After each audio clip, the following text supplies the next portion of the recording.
You're listening to Mammalwatching with Charles Foley and John Hall. You can find other episodes at mammalwatching.com/podcast. Welcome to the Mammalwatching podcast with me, John Hall in New York.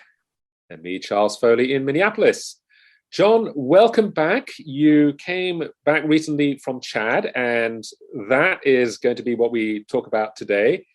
But otherwise, there have been some interesting developments on the mammalwatching.com front. Can you tell us a little bit about that? Of course I can, Charles. Thank you. Yeah, one of the things we wanted to do when we rebuilt the website, and this was very much a request from Rewild, who funded the rebuild, as well as from the community, was introduce some league tables so people could share their lists as a way to promote some, I hope, fun competition, but also so we can see what other people have seen, and if such and such has seen a marble cat here, then we can get in touch. Just a way to sort of provoke a bit more participation and ultimately more mammal watching. So those league tables are now live on the site. There is a post up about them.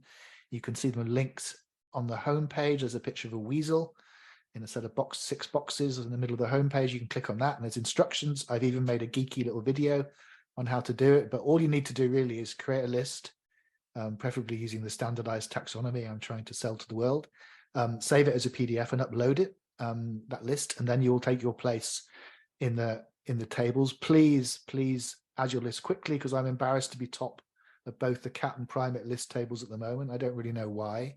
I know there's lots of people who've seen more cats and primates than me, and I think Phil Telfer will be top of the list when he gets back from Colombia, because he couldn't resist the chance to see Northern Oncilla after that report from the Jansons a few weeks ago.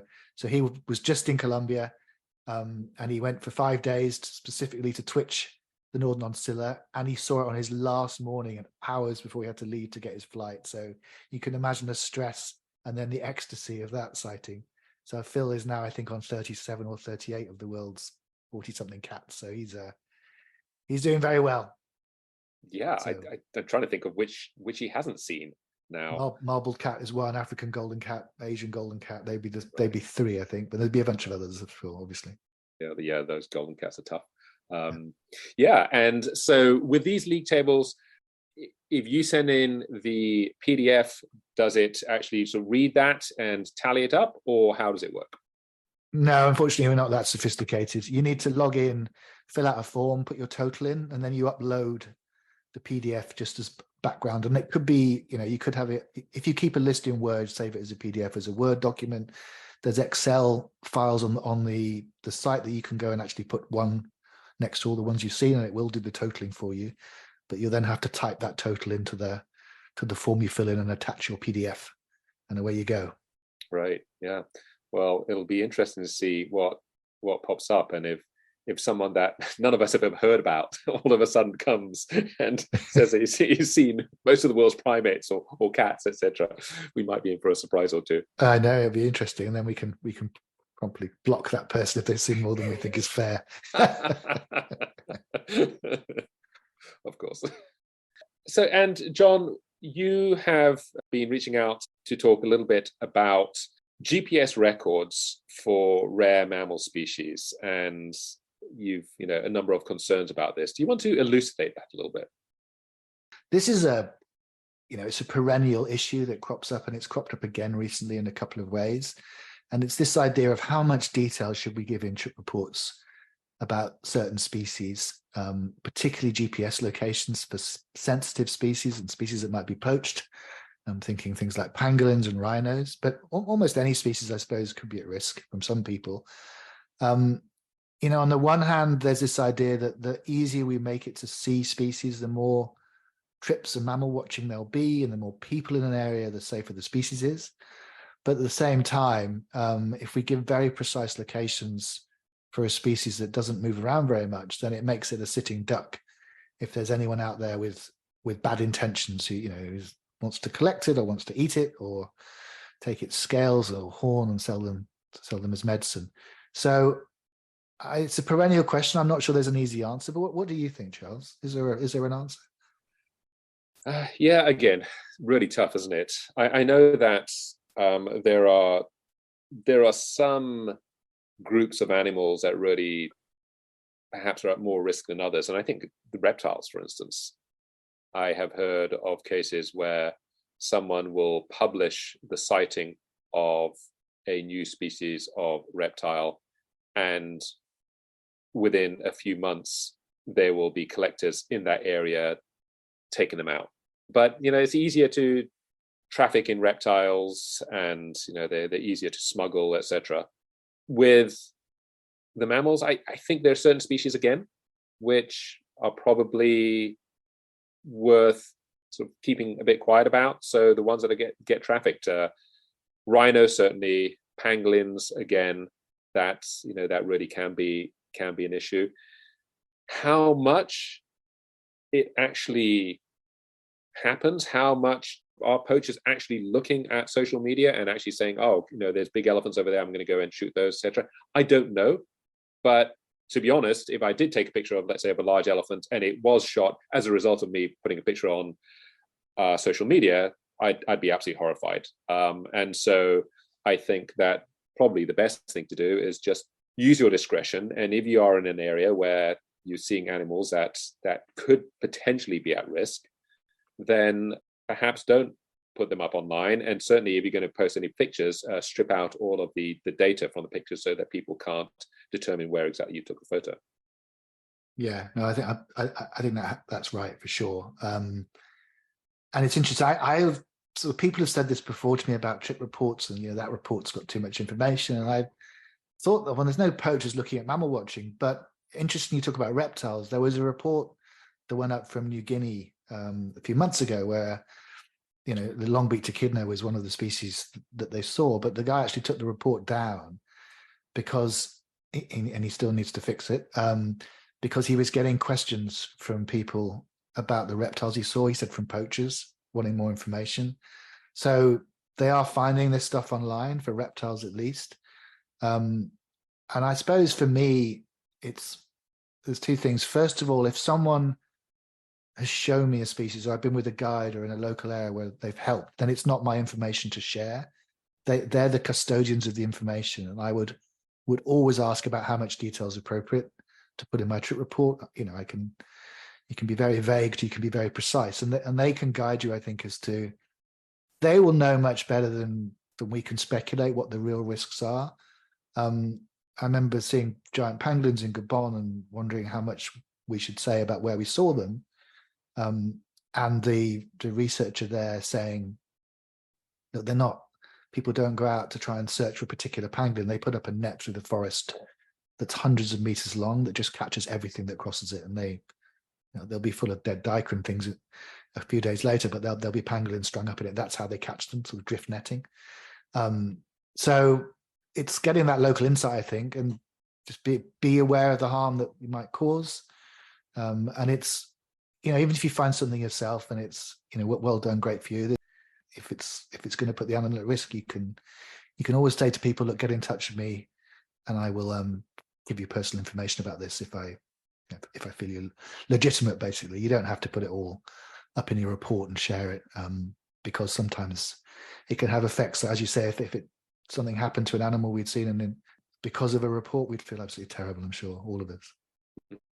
But it's tricky. I remember someone chastised me for putting up photos of the elephants in Sangabai, and yet if you look online, there are thousands of photos of that exact buy, and people see those photos and say, I want to go over there, and it brings money into the area, and that creates its own form of security. So there is no one straight answer, but I think that for the most part, we should really just be cautious, because you never know. And it might not be happening now, but it might start happening 5-10 years down the line. And we should just, for the most part, particularly for species which are at risk or potentially at risk, just not post too much information about it. Yeah, no, I agreed. Right. So now let's talk about Chad. So as some of you will know, I just got back from Chad for a big expedition, a very exciting trip. And I guess it was about a year ago, we started talking about this trip with Tom Claude from Pictus Safaris. And it was quite an unusual trip in that it was a was very adventurous. It was long. It was very expensive.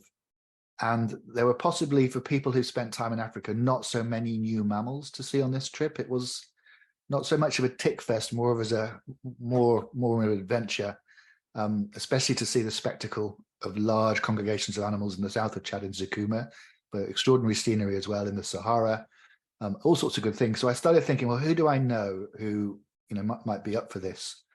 And my first thought was, wouldn't it be awesome if Brendan Nugent, my very good friend from Australia, came, and his brother Dan, because they're the adventurous sort. I know they'd be good in a group. They'd be good for 3 weeks. They'd be great company, and they're also into their wildlife. So the rest is history. I invited them. They decided to come. We got some other people, including Ian Thompson, to come, and Joe Sletchell, both have been on this podcast. And we got back last month now. We got back in the middle of April.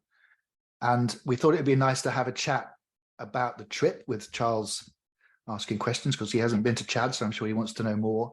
But particularly from the perspective of Brendan and Dan, who are not hardcore mammal watchers, I think it's fair to say, but are interested in wildlife. And it's an unusual trip to go on. So I'm sort of keen to hear their perspectives when now they're back and they've washed off the dust and the little sticky grass seed burrs that were causing agony for weeks in our apartment.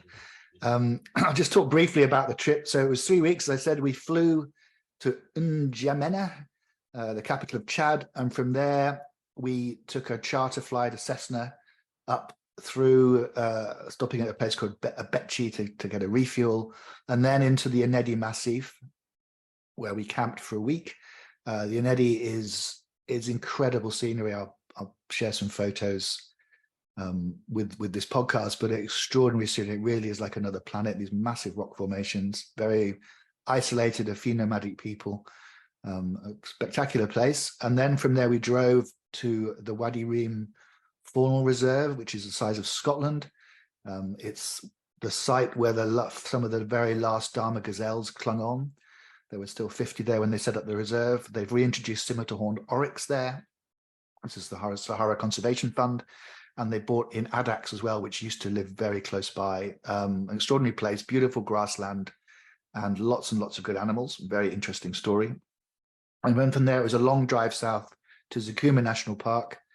By this time, it was getting very hot. Zakouma is close to the border of the Central African Republic. It's a traditional savanna type reserve. By April, it was very, very dry, even though it could be drier in some years. Very hot, and animals were really concentrated around the water. So we saw some great mammals there, some big numbers of mammals, not some of the huge herds I've seen in pictures, partly because there've been scattered rains this year. But, and this is my guilty secret, one of the most impressive things in Zakouma was the bird life. It was extraordinary. Hundreds of thousands of marabou storks and pelicans sort of gathered together, and red-billed Queleas, which are a pretty boring sparrow-like bird, but are the most numerous bird on the planet. Seeing 15 to 20 million, we estimated, of those coming into roost along the river, like a plague of locusts. Their wing beats like the ocean was just amazing. So that was some of the highlights of Zakouma. And then 3 weeks later, we were back in N'Djamena, all still speaking to each other and flying home. So that's a trip in a nutshell, but it'd be great, I think, to talk more with Charles. Welcome to the podcast, Brendan and Dan. Thank you. Welcome indeed. It sounds like quite an astonishing trip. So John strong-armed you into coming along with him. So why this trip? Are you mammal watchers by nature, or what was it that appealed to you about this trip? Well, we've always loved wildlife. Like everyone, we like Sir David Attenborough documentaries. We've also been to the Australian bush. We've travelled to the Masai Mara before. We know that John loves to tick boxes with mammals, and the idea of going somewhere with John and trying to track down particular animals he hasn't seen seemed to really appeal to us. Chad, of course, is somewhere that just no one goes, so it just sounded like such an adventure and such an unknown entity. So for us, it just captured our imagination. And I mean, with the people who were going on that trip as well, being so knowledgeable, and you should know that I'm the type of person who would ask, if a coconut has hair and it provides milk, doesn't that make coconut a mammal. That's about the extent of my knowledge, but I'm really there for the photography. So the idea of capturing animals and some of Chad behind the camera was really appealing. Yeah, so I'm more of a bird nerd. So I've always been a bird nerd. Actually, a lot of our family are bird nerds. And yeah, so it was literally the romance of going to a place that I don't think many people had been to, that was so culturally different.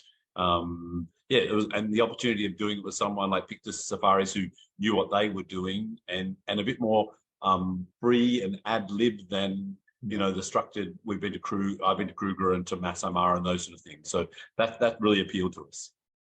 Right. Yeah. This really was sort of a groundbreaking trip. Just going to a part of the world where, frankly, hardly any mammal watchers have really been. And so I've seen some of the photographs, and I have to admit they look absolutely stunning. But what were your highlights of this trip? So it's too hard to give almost like a highlight, but I do say that each of the three components of our trip was so uniquely different. So that was a highlight. The highlight was that 1 week in one place felt like a month in that place, and it was completely otherworldly. So the Ended Massif is one of the most incredible landscapes, but we also got a lot of the cultural aspects of Chad there as well, seeing the nomadic life and the people interacting in what is, you know, nature reserves, with Parks Africa running these massive sort of properties, and so that was fascinating. And then when we went to the Ouadi-Rimé and the Saharan Conservation Fund area, that was just literally like being on a university course for a week on conservation and the principles of conservation.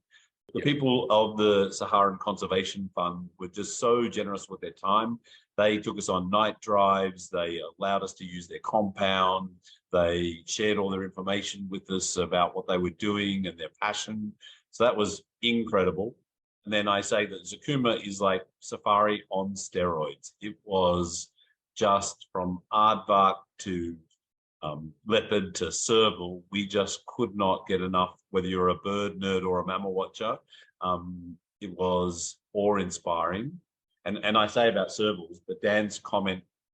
I mean, we saw servals to the point where they were as common as muck. You know, every night there were servals.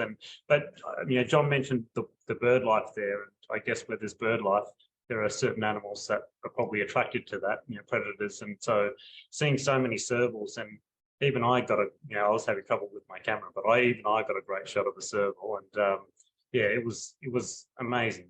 Yeah, we were almost dismissing certain animals because they were so easy to see relative to what other people have experienced. Yeah. Right. Yeah. And in terms of wildlife, in terms of, let's say, specific mammal species like the Dama Gazelle, etc., were there any sites that really sort of like are better than others for that? Well, we say that for the Dama Gazelle, that changed our lives because it's the most beautiful thing that we've never heard about.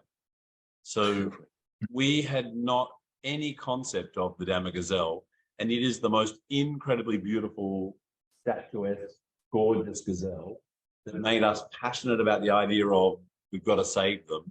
There are 50 in 77,000 square kilometers, and we saw 12. And they're very skittish, and they don't like to be near people. And so, yeah, we felt like, and even the people there said we were very lucky, but to be able to see oryx, addax, and Dama Gazelle in any given day was incredible. Right. The whole history of the oryx, and knowing that they're extinct in the wild, and now we get to see the efforts to bring them back and see them literally in the wild, surviving on their own, you know, 4 hoofs, is inspiring.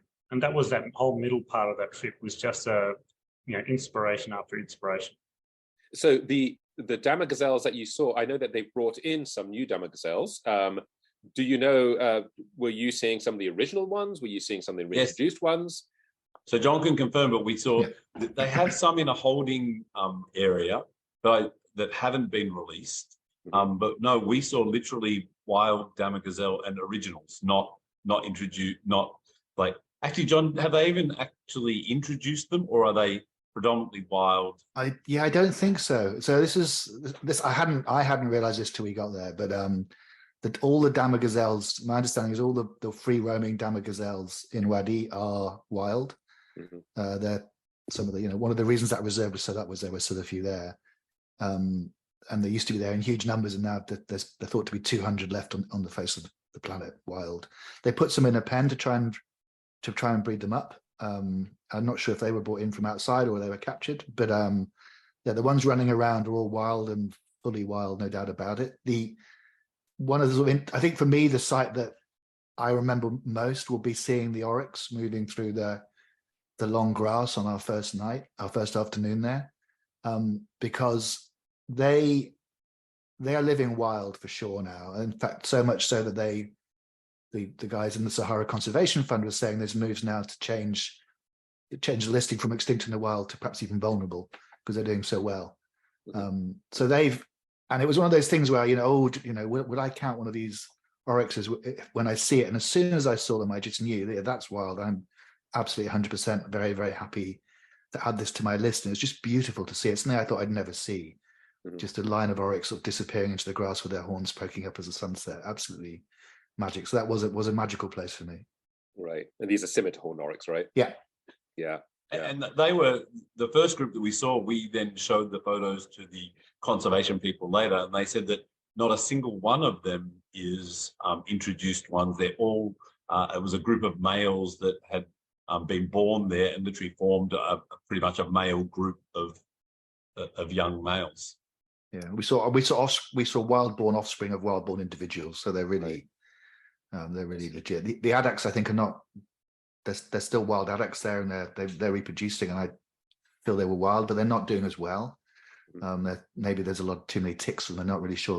They're a few kilometers outside of their known range there. I think they were seen 30 kilometers to the north of the reserve once upon a time. So that's a bit more difficult for them. But the oryx seem to be doing great.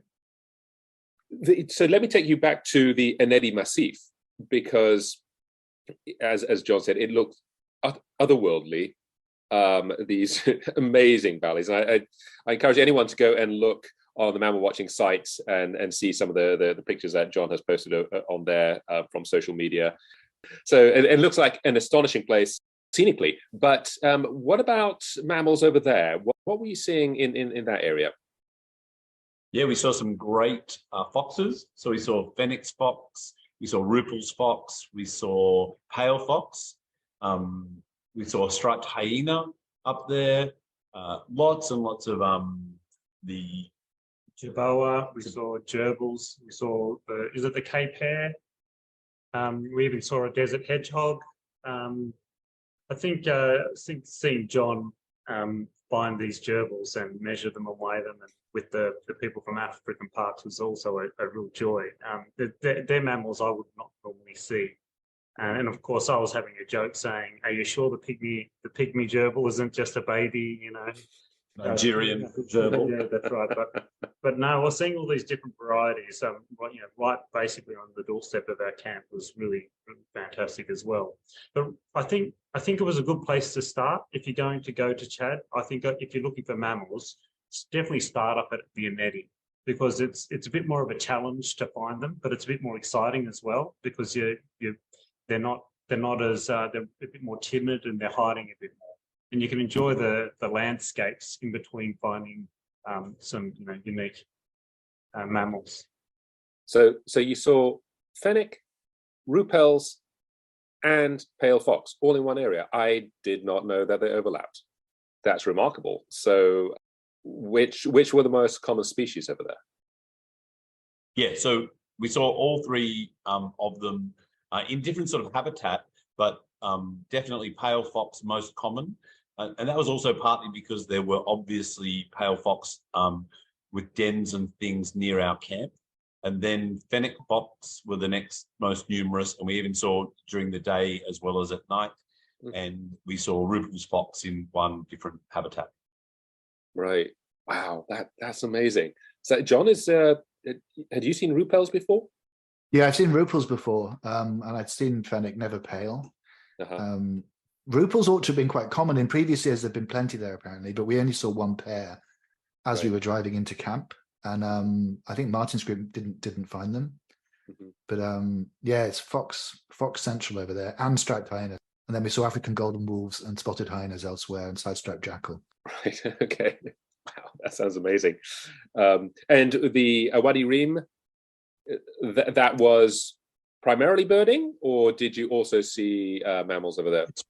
Which we predominantly remember that for the mammals we didn't see. Isn't that Don't right, tease Dear. me. Oh dear. Okay. It's Sensitive not too subject soon. here. Go right Yeah. ahead and tell us all about that. No. Striped polecat. I believe it's called the Libyan striped polecat. We never saw it. We didn't see it, but we tried very hard to find it. But on our night drives, we saw a lot of what is the cat? The African wildcat. Lots of African wildcats. Once again, a lot of pallid foxes, lots of rodents out and about. Predominantly the antelope, and then birding, as in there's lots of raptors, lots of vultures in that area. The wildcats there were enormous. The first one I saw, I thought it was a caracal. Huh. They were huge. They were, even just from the pictures, you can see the kind of jizz of them when they were sitting up were, yeah, very, very large. And Brendan and Dan did see a caracal. Well, I think we all did, but I got a photo. they got a photo. They were looking at what they thought was what do you think it was, a wolf? And when you looked at your picture, you could see the ear tufts. It was a caracal. Wow. We assumed the Seems way a- that it was yeah. running over the hill Yeah. that it was almost an African wolf. And then I went to my camera and looked at it straight away and said, oh, no, that was definitely a caracal. And that holds a special place in my heart, because the first mammal I ever spoke to John about in about 2003 was a caracal. So to see one there, and we saw one in Zakouma as well. Yeah. So we saw two. Wow. Like, you're great on the I cats really as well. enjoyed that sighting as well. Right. It burst out of this scrub, and we saw it, and we knew it was much bigger than an African wildcat. And both of our vehicles went, within a 30-meter, area to find it, and it just disappeared. So then we parked the car and we got out on foot, and then it just appeared out of nowhere. And ran off as quick as a flash. But it's still very exciting. Yeah. Wow. Wonderful That animals. was also, a bit about the trip is that in those parts, they were very flexible. So we were getting out of the vehicles, and we were able to do things that you just can't do in a more structured sort of safari environment. That, they won't let you get out of vehicles in most places, whereas it was far more liberal around those sort of things. Yeah, Right. we were basically researchers. We were being treated like researchers, not tourists. It was great. Mm-hmm. Yeah. Mm-hmm. Wow. And how many tourists visit some of these areas? Did you get any sense for that?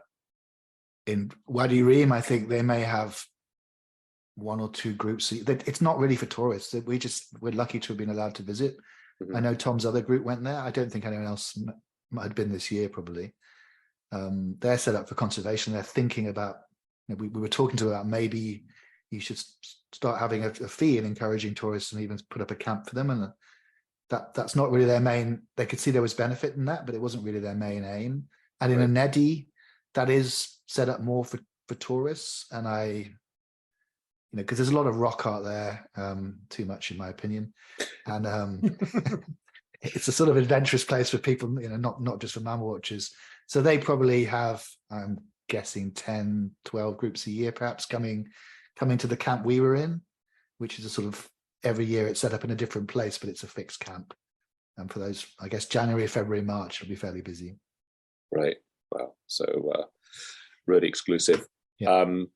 Okay. So John, what about you from the mammal watching perspective? What were your mammal highlights? Well, this polecat was definitely the low light. I'm still hurting about that one. And it's so unfair, because it kills me. My Martin's heart group- bleeds for you, Yeah, John. I know. It It's one just bleeds for you. You should do. That was one I just thought we'd see. I'd missed it in Western Sahara, and I thought, here's the place. Everyone, I'm going to say, sees them there. Martin's group saw 3 in the same night, and I talked to Tim Watcher when we got there, and he's going, oh, they're not that common. We probably see them once every 5 nights, but when we see them, we generally see a few on the same evening. So, and we had 4 nights there, and we spent, I think, 14 hours looking, and we saw some great. We saw porcupines and hyenas. I think, I don't know. We saw all sorts of good stuff there. We saw honey badger. That's right. Yeah. But no polecat. And Tim thought possibly it was because it was very windy a couple of nights. Maybe that's because it was getting hotter in the day and the winds were getting up at night. But then I heard when we got back that the next time Tim had been out with a spotlight, he'd seen 3 polecats, which that was just a kick to the guts. That was. So I shouldn't complain. But I think that 3 years of therapy won't be able to solve, John. But the highlights for me, the pale foxes were wonderful. The Dama Gazelles we talked about, and the oryx, but I think also seeing animals I hadn't seen well before, things like just getting really good pictures of servals, seeing striped hyenas, which I've only seen once in India, running away from me, seeing my second ever aardvark. So lots of things I'd only seen once, and things I hadn't photographed well. Seeing those was wonderful, and the birds, those Quelea at the roost was absolutely extraordinary. Right. Had you seen desert hedgehog before, John? Yeah, I had. You had, okay. Once, yeah. So I think I saw 12 new species, and I was hoping to see 14.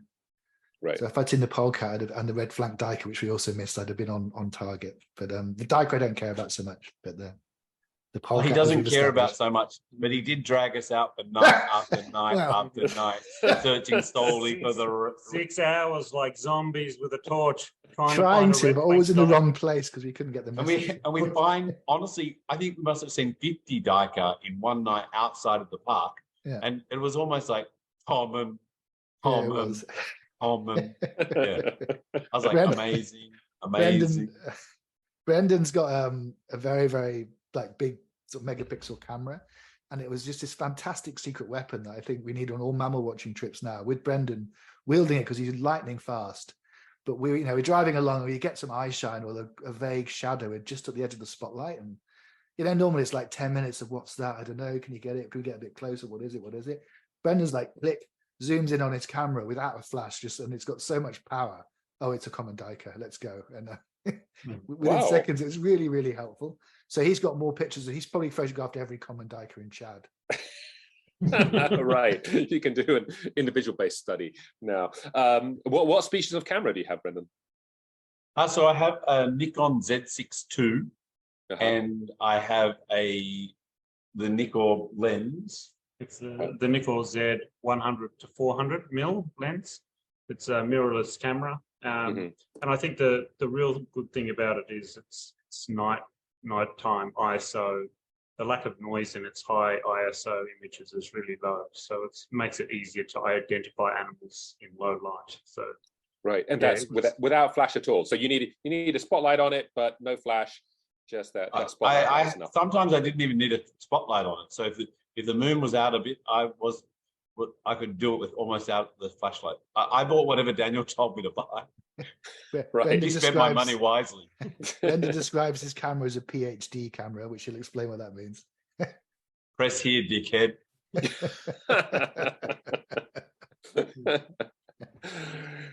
Excellent. So clearly you were going to an area where the road's less traveled. What went wrong?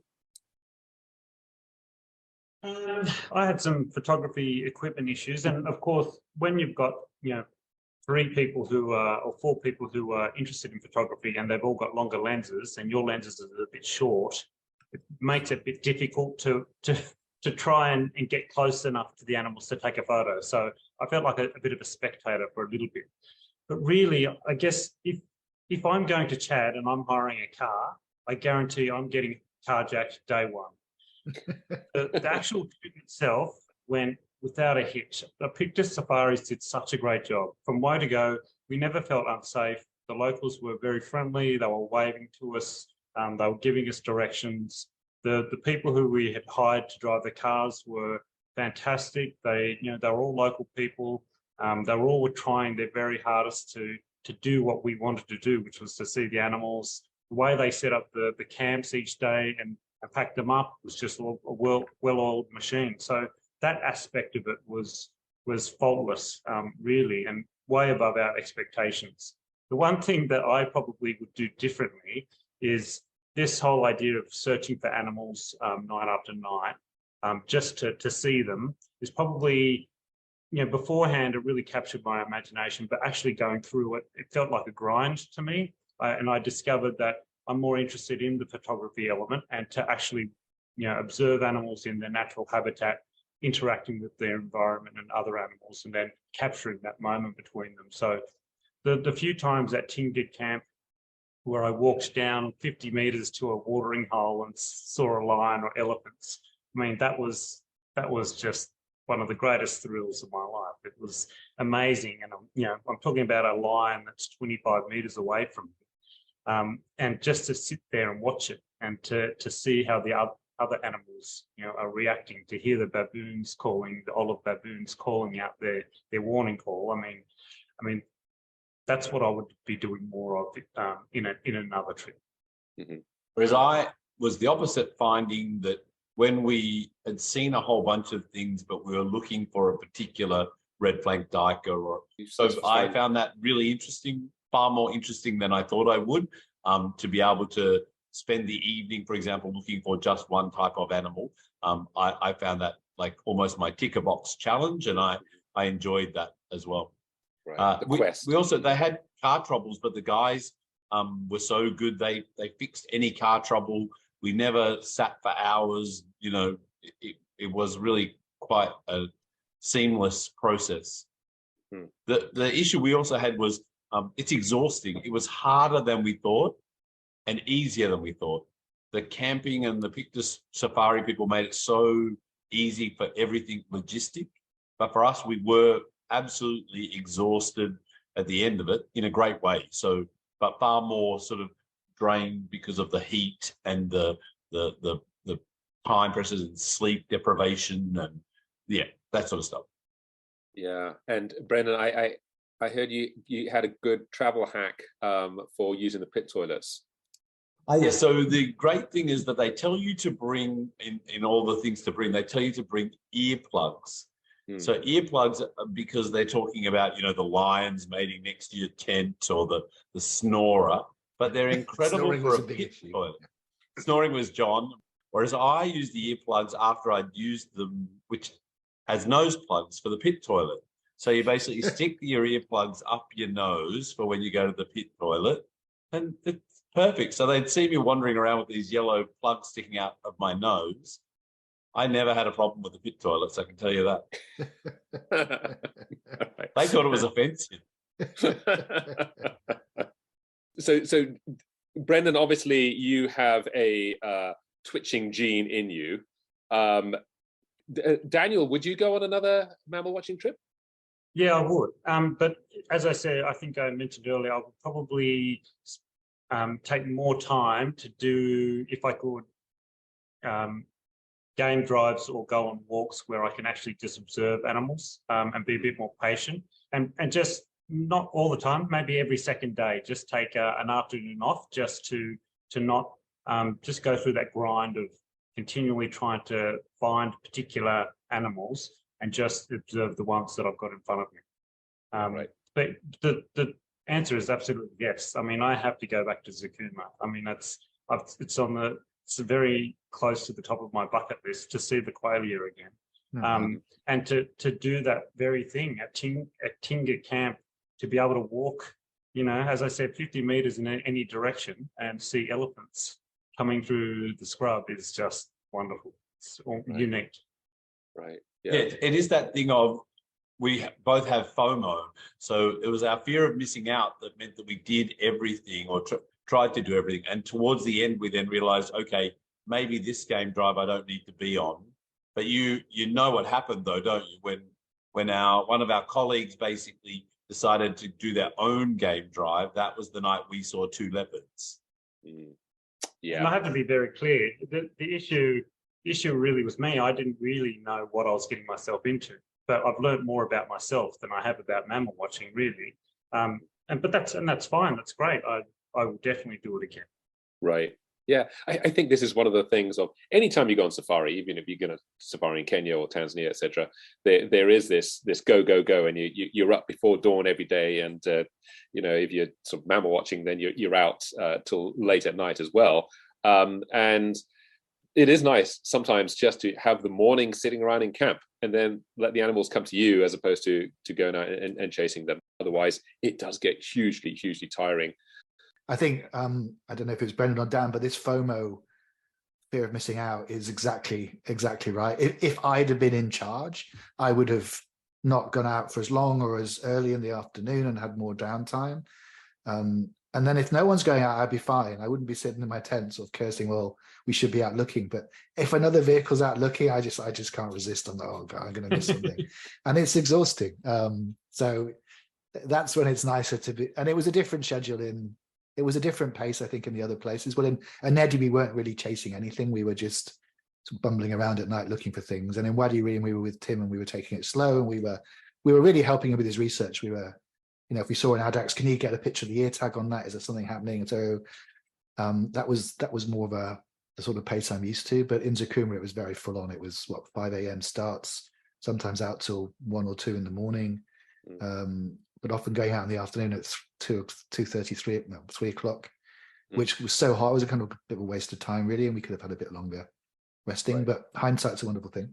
Yeah. Can I ask you a question? Is there any difference between going out and looking for a particular animal? Like if you're going to a country and you're looking for a specific animal that you're trying to see? Because I think this trip seemed to be more, let's try and break the record. How many can we actually see? And you're kind of looking the whole time. Mm-hmm. Whereas I think if you're just going and you're targeting a particular animal that you haven't seen before, it might have a different kind of feel to it as you're going through the search.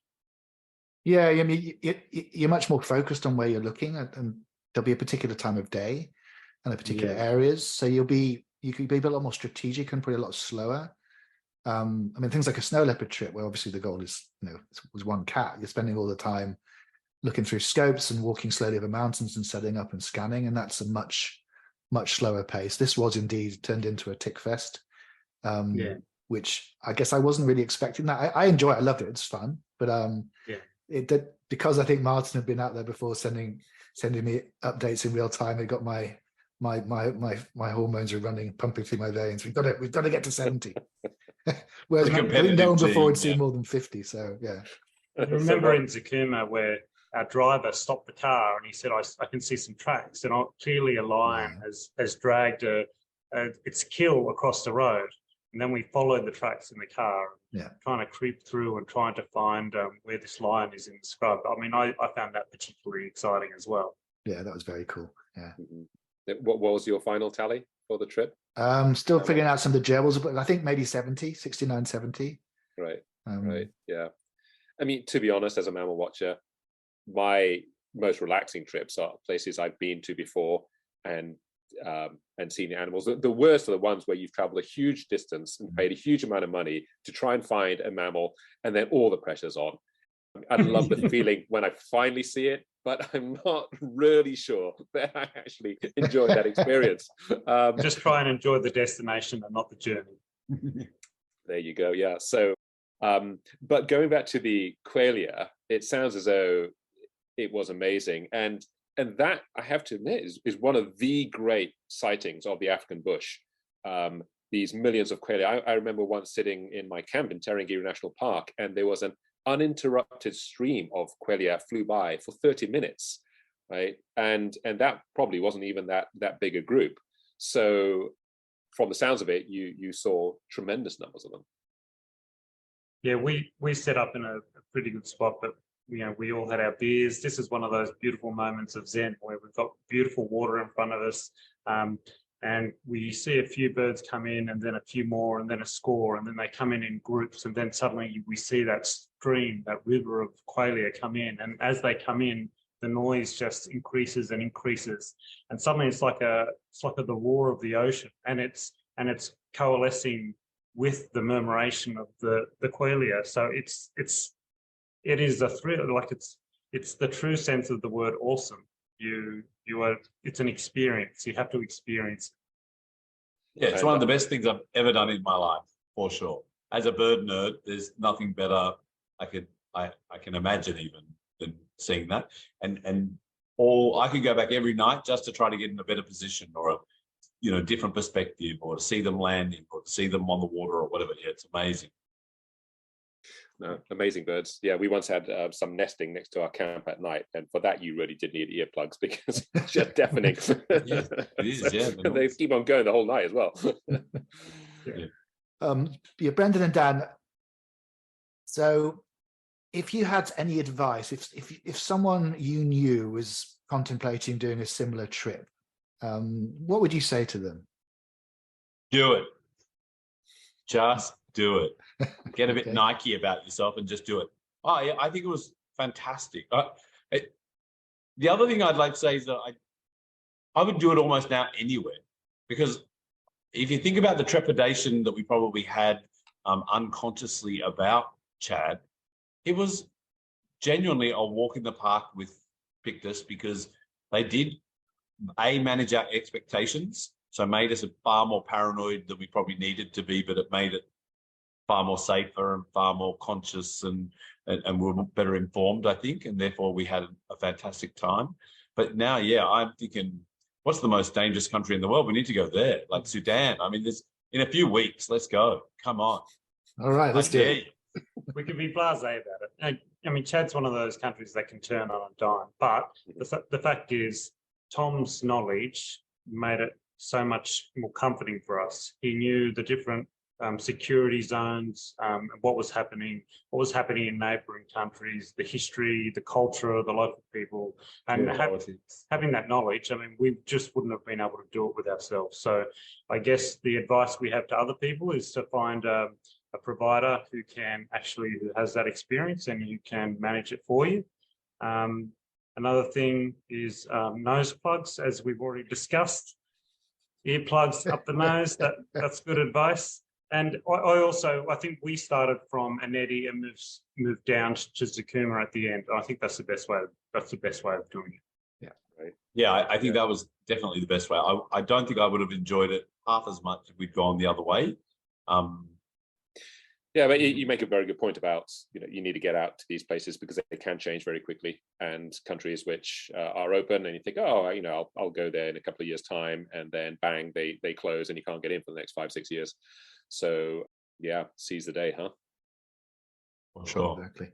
And also that thing I want to say to one other little bit is that we got our eyes open to amazing experiences, though partly because of the connection of John, or the influence of John. So I still think it would have been an incredible trip, one of the best of our lives for sure.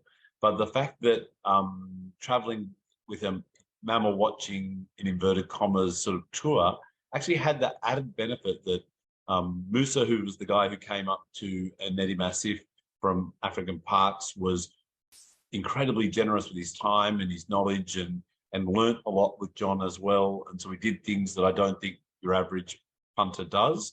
And that's the same with the Conservation Fund. We got some incredible experiences there. I think it's that thing about when you're really passionate about something and you meet other people who are passionate, like people like Tim Watcher and Musa from in Enedi, then you get each other, and it just makes for a much more stimulating trip for both halves of the equation. So we were lucky to meet such great passionate people in both those places. Yeah. So I think we're going to have to call this the John effect, though. Fantastic. Well, Brendan and Daniel, thank you so much for joining us and for sharing your insights into this trip. It does sound like an amazing place, and yet another place to add to my very large and growing list of places in the world I need to visit. But yeah, thanks very much. I really appreciate your insights. Thanks, no problems at all. It was great to see you both again. Thanks a lot. Yeah, you too. You've been listening to Mammalwatching with Charles Foley and John Hall. You can find other episodes at mammalwatching.com/podcast.